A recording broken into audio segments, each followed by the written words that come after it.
Pinagtatrabaho raw ng walang bayad at inaabuso ng Kingdom of Jesus Christ ang kanilang mga miyembro. Pinasasapinan ng Senado si Pastor Apollo Kibuloy para sagutin ang mga alegasyon laban sa kanya. Nadawit pa nga pati sina dating Pangulong Rodrigo Duterte at Vice President Sara Duterte. Nasa frontline ng balitang yan si... Actually, unang reaction ko nga dyan, si VP Sara Duterte. Malamang si PRR din, madalas pumunta doon. Hindi naman tinatago yun, nakabidyo pa nga yun. Tapos, ba't pati nadamay si VP Sara Duterte? Parang hindi naman po ata punta ng punta si VP Sara Duterte doon eh. Halatang talagang ipinilit eh. SMNI, actually feeling ko, more than PRRD, ang talagang tinarget dito si VP Sara Duterte. Everything na nangyayari ngayon, para siraan si VP Sara Duterte dahil sa 2028 election.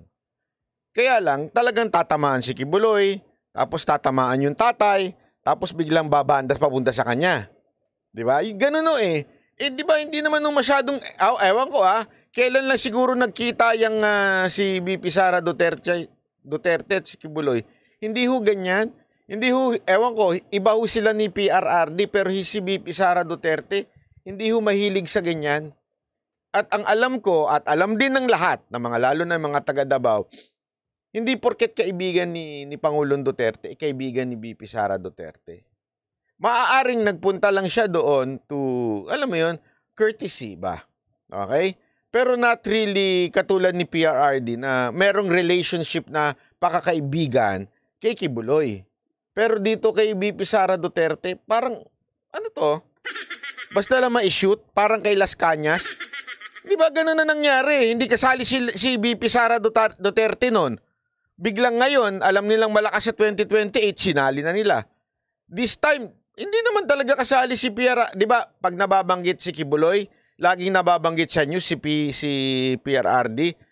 Never nabanggit si VP Sara Duterte. Bakit ngayon sinaksak si VP Sara Duterte? Kasi nga ho, ang punto dito, na pag siniraan, nakakita ng mali dito kay Kibuloy, i-connect. Siyempre si VP Sara Duterte at si Pangulong Duterte. Matik na ho yun. Ganun ang ginawa nila. Ano ang tawag dyan? Naku po, yan ho yung tinatawag na, yan ang kanilang PR script ho nila yan. Naku, halatang halata. Kung hindi nyo ho nahalata, naku po, ang mga banateros nahalata ho yan. Camille Samonte. Yes, the subpoena against Apollo Kibuloy is out. Pinatatawag na ng Senado si Pastor Apollo Kibuloy ng Kingdom of Jesus Christ. Dapat na raw niyang sagutin ang mga mabibigat na akusasyong ibinabato laban sa kanya. Sexual abuse sa mga babae, sapilitang pagtatrabaho na walang bayad, at human trafficking. Kabilang yan sa mga isinawalat ng mga biktimang humarap sa pagdinig kanina ng Senate Committee on Women, Children, Family Relations and Gender Equality. Bangungot daw ang naranasan ni alias Rene magmula nang umanib siya sa Kingdom of Jesus Christ noong 2015. Kitang nanginginig pa ang kamay ni alias Rene habang binabasa niya ang kanyang salaysay. Kung paano... Ang OA naman. May pag-focus pa, hindi naman nanginginig. Yung papel yung... Nakita ninyo, papel yung nanginginig eh. Gumaganon yung papel eh. Pero hindi yung daliri. OA nyo O, tingnan nyo. Kesyo ng ano pa daw Jesus Christ noong 2015. Kitang nanginginig pa ang kamay ni alias Rene habang binabasa niya ang kanyang salaysay. Anong nanginginig? Kung paanong... Yung papel yung nanginginig eh, hindi naman yung daliri.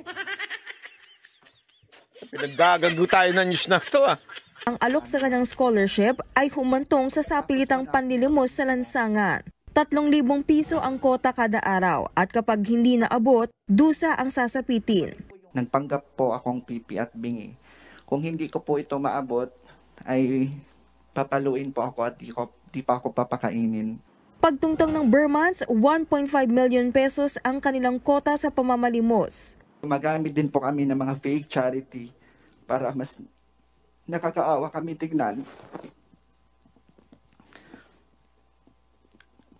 Kalaunan po ay naging youth leader po ako at naging task ko po ang pagre-recruit sa iba pang mga kabataan na umanib sa... Sasabihin ng iba, tinan mo banat bay, wag yun naman inaano yan. Umiiyak na nga eh. Diba? Umiiyak na eh. Sus.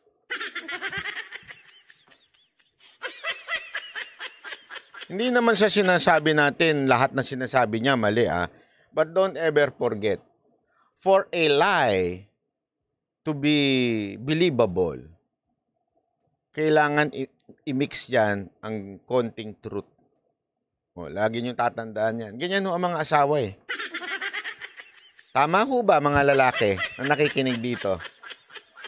Ang tamang pagpapalusot sa asawa, ang tamang pagluloko sa asawa, banat ba'y tinuturuan mo pa eh.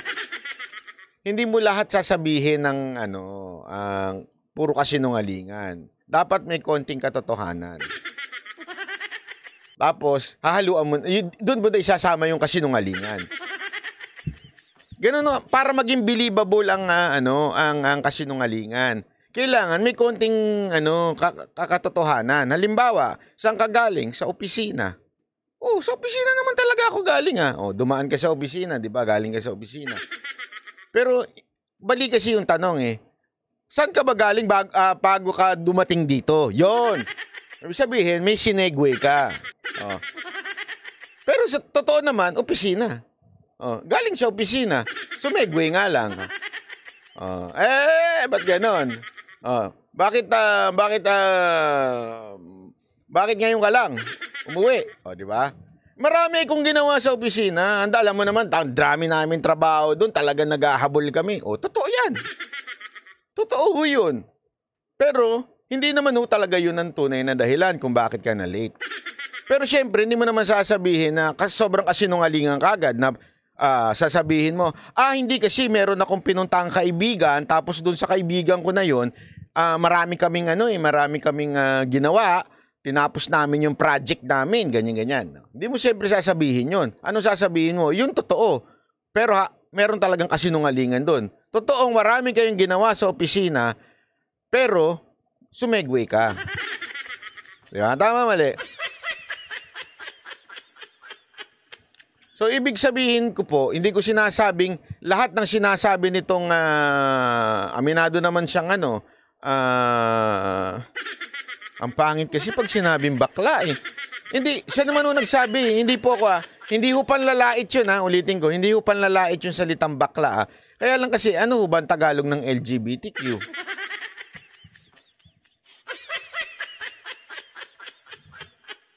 Binabae. Hindi, di ba ho? Ito, lang ho ito katotohanan lang ang pinag-uusapan natin dito. Walang halong panlalait. Kasi sabi niya, dati naman siyang LGBTQ daw. Ano ba ibig sabihin ng dating LGBTQ? Ano ka ibig sabihin ng LGBTQ? Anong Tagalog niyan? X-Men. Dating... Kasi wag na nating pagandahin Masyado pa nating niyuyurakan yung... Basta pagka, bakla. Hindi naman ibig sabihin, pangit pagsalitang bakla. Di ba? Yun lang. Kinikwento ko lang. Umani po sa simbahan at mamalimos din. Dito na po ako magsimulang magtanong at magduda. Nagigilty po ako. Tila natunugan daw ng mga opisyal ng Kingdom of Jesus Christ na nakokonsensya na si alias Rene. Kaya ipinatapon siya sa tinatawag na Glory Mountain. Chopper ang sinasakyan papunta riyan. Walang detalye kung saan ang eksaktong lugar na yan. Basta dyan din daw dinadala yung mga miyembro ng kailangan daw iwasto ang pag-uugali. Sa kanyang pananatili roon, nakita raw ni alias Rene ang mag-amang Duterte. Minsan po pumupunta din po doon si former President Rodrigo Duterte at former Mayor, Davao Mayor Sara Duterte. At pag umaalis na po sila doon sa Glory Mountain, dala na po nila yung mga bag. Na siya pong bag na nilalagyan po ng mga baril. Dyan muna tayo. Sa eksena na yan. Kasi ang daming loophole dun sa sinasabi niya. Una, sinasabi niya, maraming pumupunta daw si Mayor Duterte doon at saka si Vice President Sara Duterte. Nagpupunta daw doon. Tapos paglabas nila, may dala-dala ng bag na baril. Okay? So unang-unang sabi niya nga doon, mga baril. Alam niyo ho ba kung gaano kabigat ang isang baril? Baka akala niyo yung mga napapanood niyo sa pelikula hindi ho ganun kagaan ng baril yung gumaganon. Ganun ang putok, hindi ho ganun. Kasi nga ho, malaking ano ho yan, bakal ho yan. Hindi ho pwedeng plastic ho yan. Kasi umiinit ho yan pagka ipinutok talaga. Kaya talagang pure na bakal yan. So pag sinabi mo mga baril, galing doon. Una-una, saan galing yun? Bakit si Kibuloy meron? Pulis ba siya? Supplier ba siya? Paano naging supplier ng baril si Kibuloy? Di ba? I mean, saan niya kukunin yun? Baka baligtad. Baka pwede pa, mas posible pa na nanggaling kay Pangulong Duterte o kaya kay BP Sara Duterte, dinala kay Kibuloy. Pero bakit baligtad? Isipin niyo mabuti yun ha, bakit baligtad? Pangalawa, pagpasok mo doon, mga baril, binitbit daw. Si Pangulong Duterte magbibitbit na maraming baril? O si Vice President Sara Duterte, siya magbibitbit na maraming baril? O baka sabihin ng iba, baka mga security niya, mga guard niya, di sana sinabi nito, si Pangulong Duterte tsaka si Vice President Sara Duterte pumunta diyan. Pagkalabas, yung mga security niya may mga bitbit ng baril. Alam nyo ba't hindi niya sinabi yon? Alam nyo kung bakit? Bakit niya sinabi si Pangulong Duterte tsaka si ano? Kasi pwedeng merong lusot pag yung may security niya may hawak na baril. Kaya sinadya niya na sabihin na si Duterte at saka si Vice President ang may hawak na baril. Para sila talaga may kasalanan. Hindi yung security. Kasi kung security niya yun, security yun eh. Allowed naman sila, mga PNP talaga yun eh. Yung iba pa nga, sundalo eh. Nakita nyo? Just to create a confusion, dahil hindi niya pwedeng ituro yung mga security na may hawak na baril. Si Duterte may dala ng baril. Mga baril ha. Tingnan yung katarantaduhan. Di ba ho? Apaka-obvious eh. Kung ikaw, kung meron kang baril, ako, kunwari may kukunin akong baril, hindi ko pa kukuha sa akin. Bakit ako magbibitbit? Siyempre, kung sino man yung legal na pwede magbitbit, sila ho ang pagbibitbiting ko. Tama, mali. Sabi nga nito ni Carlos, ang importante na balita, yun lang yun. Yun ang purpose nila eh. Yun ang perception, ika nga. Aling daw ang mga baril kay Pastor Kibuloy. Ipinakita ng News 5 kay alias Rene ang eksklusibong video natin noon sa sinasabing sanktuaryo ni dating Pangulong Duterte. Kinumpirma niyang bahagi nga ito ng sinasabing Glory Mountain. Sinusubukan pa namin kunin ang panig ng mag-amang Duterte pero wala pa silang sagot. Taong 2020, nakaalis sa Glory Mountain si alias tama, sabi nito, hirap na nga maglakad yung matanda, siya pang pinagbuhat. Rene at naging personal assistant siya ng isang mataas na opisyal ng Kingdom of Jesus Christ at muli siyang inabuso ng kaparehong kasarian. Dito po ako nakaranas ng mga sexual abuse. Pinipilit niya ako na pinipilit niya po ako at siya. May basbas naman daw ito kay Kibuloy. Bukod dyan, pinagtrabaho. Ayan.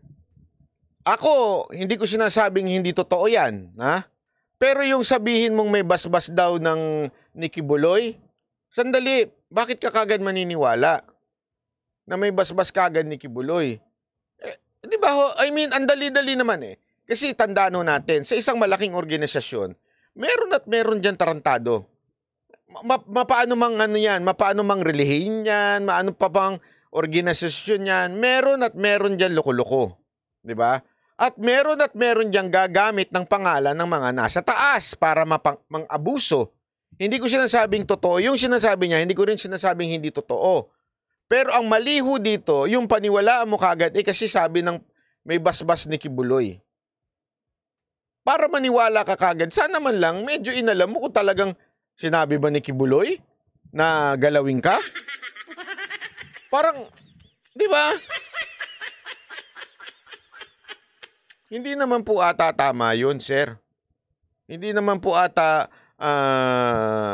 sabihin na natin, merong loko-loko dyan. May kursunada, lapitan ka. Kunwari, kursunada ka. Di ko alam paano ka naging kursunada. Sana kung medyo itsura mo, Daniel Padilla. O di ba, pwede pang kurso na daan ng iba lalaki, pero yung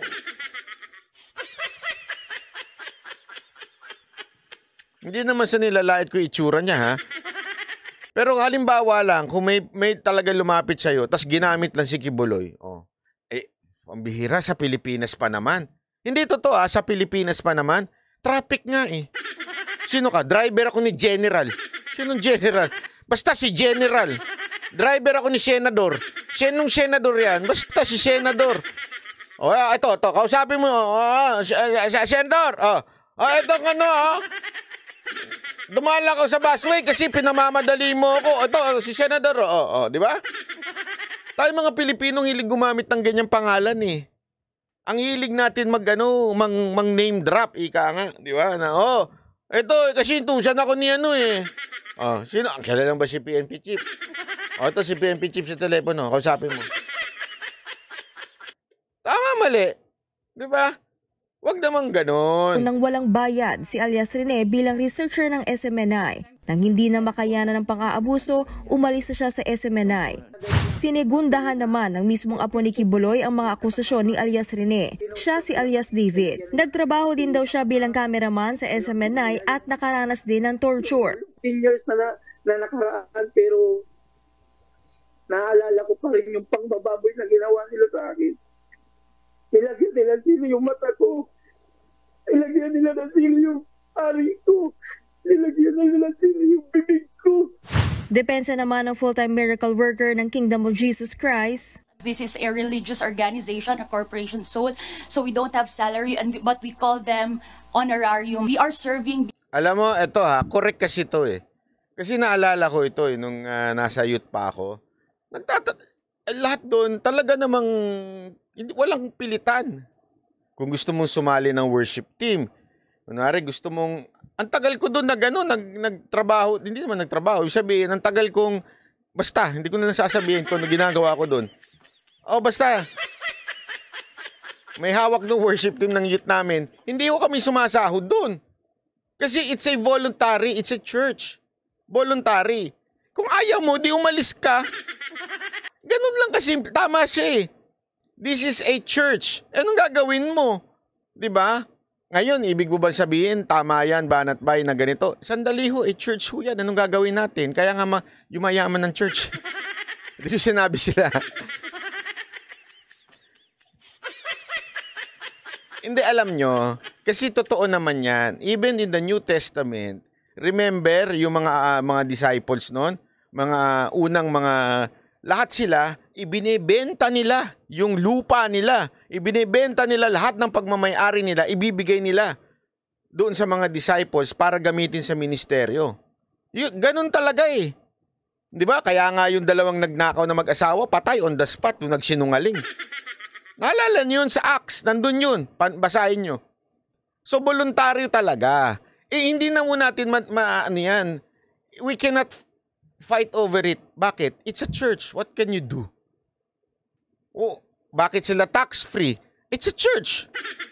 It's part of our law. Kung gusto nyo, baguhin nyo. Di ba? I mean, we can complain kung labag yan sa batas natin. Problema, hindi eh. Yan talaga ang totoong Simple-simple lang naman, kung ayaw mo, umalis ka. Kung pinilit ka, yun, magdemanda ka na. Forced labor na yun. Ibig sabihin, pinwersa ka talaga. Pero yung nandun ka, nagboluntaryo ka, tapos nag-e-expect ka ng pera, may tawag sa yung dapat ka talagang sipain. Tama, mali.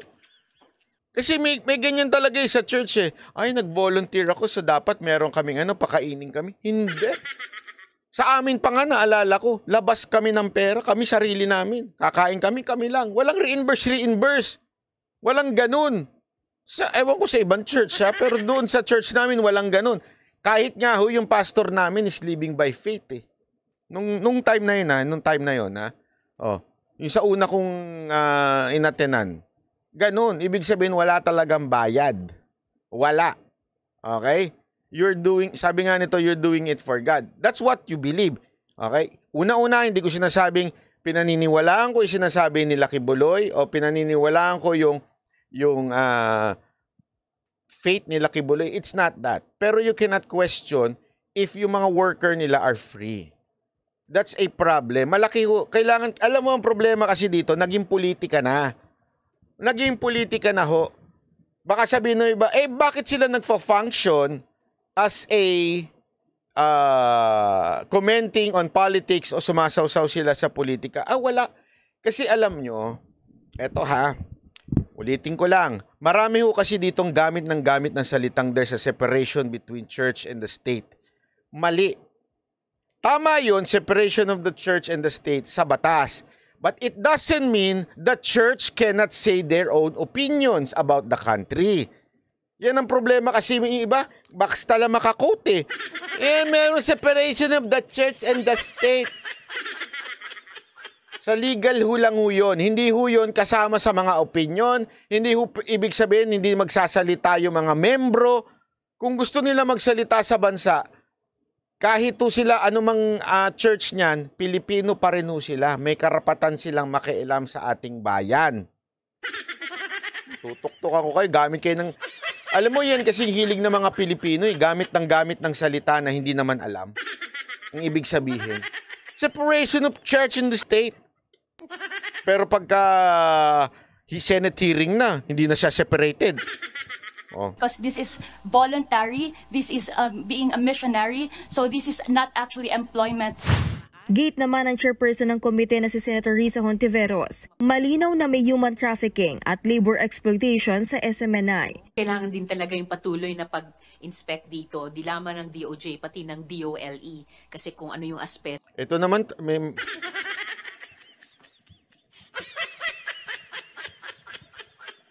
DOLE, DOLE, hindi nga ho sila trabahante, hindi ho sila empleyado, volunteer, minister ang tawag sa kanila, worker, full-time worker. Ngayon, kung yung ibang church nagbibigay, yun ho'y honorarium lang. Ba't may papasok sa DOLE? Walang employment dyan. Ito, bobo din talaga senador nito. Sayang talaga pinapasweldo natin dito sa senador na to, itong Hontiveros na to. Dinaig pa si Robredo. Ito ng maaring matukoy na krimen. And kung maaring engaged in human trafficking ang SMNI, talagang mapapaisip ka, binibigyan ba dapat ang... Halata alam mo kung anong ginagawa niya? Nagbibigay siya ng sound bites. Alam niyo ho ba yan, sound bites? O, turuan din ko kayo, ha? Kasi, yan ang sikreto para ho ikaw ma-news. Sound bites. Sound bites, in a sense, kailangan very simple, one-liner, para makuha ka, ma-pick up ka sa news. Whether it's true or not, hindi na issue sa news yun. Basta may sinabi ka, pipick upin na nila yun pag maganda. Ayan o, ito, si Hontiveros, halatang finifeed lang niya na merong human trafficking ang SMNI, gusto niya ma-pick up sa news. Halata, ayan, na-pick up na siya. Masaya ka na. Masaya ka na. Kala mo naman may naniniwala sa'yo. Possible or probable human trafficker, binibigyan ba dapat yan ng franchise? Pinasab Tingnan mo na.